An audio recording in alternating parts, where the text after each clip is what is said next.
Welcome back to the Bryan Devore Connection. I'm your host, Bryan Devore. Social workers are critical to helping people of all ages. And here to talk to us today about the work that social workers do is my good friend, MaryAnn Lentini. MaryAnn, thank you so much for coming today and joining me and talking about this important topic. Thank you very much for having me, Bryan. It's a pleasure. Yeah.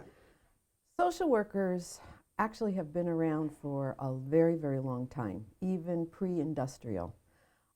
The role back then was to help people who were having issues with their health and for helping with poverty. So social workers were out in the field, literally, working with groups of religious sectors, populations that were having difficulties just surviving. So we do go back quite a ways. Yeah, no doubt. Now we see social workers mostly in communities, such as your hospitals. They help with managing the emotional aspect of being in a hospital. Some clients may have never been in a hospital before, so there's a lot of anxiety around their surgeries, for example. So they work very, very closely with a case manager to facilitate a healthy outcome. Now we have social workers in all sectors, industrial, clinics, healthcare, counseling especially, private sector. Most social workers have a master's degree, and then in the state of California we have a license which is 2 years post your master's degree. Okay. So there's quite a bit of education involved. Yeah, and you have lots of letters after your name. I do. So what are those two things? So I have a master's in social work, and I also have what's called a PPS, which is a Pupil Personnel Services credential, which allows me to do social work in schools from kindergarten through 12th grade. Wow, that's fantastic. Oh, I love it all. So you obviously love it. How did you know you loved it? How did you get into this? So originally I thought I was going to go into medicine. In high school, I worked in labs in hospitals, walked around the hospitals, and got to see all the different arenas of care that was going on. And I was 2 years pre-med, and I'd be honest with you, the sciences killed me. I was struggling. So I took a psych course, immediately fell in love with psychology, and majored in psychology and sociology for my bachelor's degree.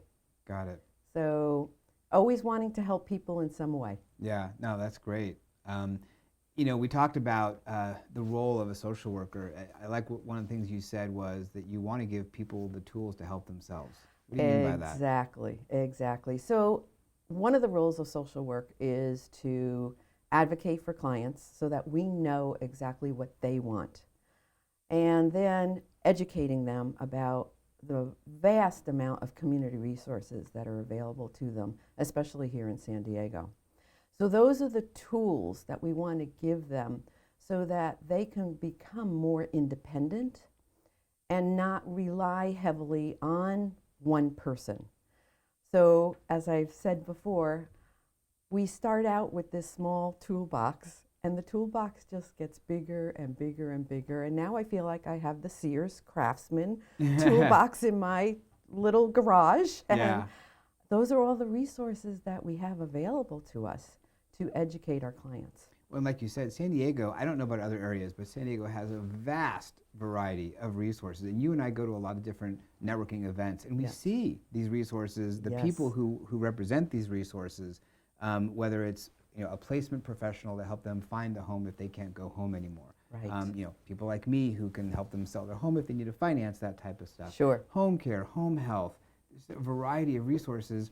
And by you going to these events, you're tapping in, you're connecting those people together so you can tap into them when you need them. It's like a huge puzzle, and some of the puzzles are only 50 pieces, and some of them are 2,500 pieces. Yeah. And we're putting it all together to improve quality of life, basically. Yeah. So it's very important to stay in tune with all the resources that are available, because technology alone has changed over the years, and it's to benefit our clients. Yeah, for sure. So speaking of clients, so give me an example, of how you might be helping a client. So our industry calls us life care managers. I started my own business 5 years ago doing this. I thought I was going to retire after over 45 years in social work. 45 years. Yes, yes. Wow. And my friends were like, oh, no, we're going to need you. Don't go anywhere. Don't go anywhere. So what we try to do is a typical client would be a son or daughter who knows that their parents are aging and they're just managing by the skin of their teeth. And they get that, emergency call from an ED at a hospital. Your mom just took a fall.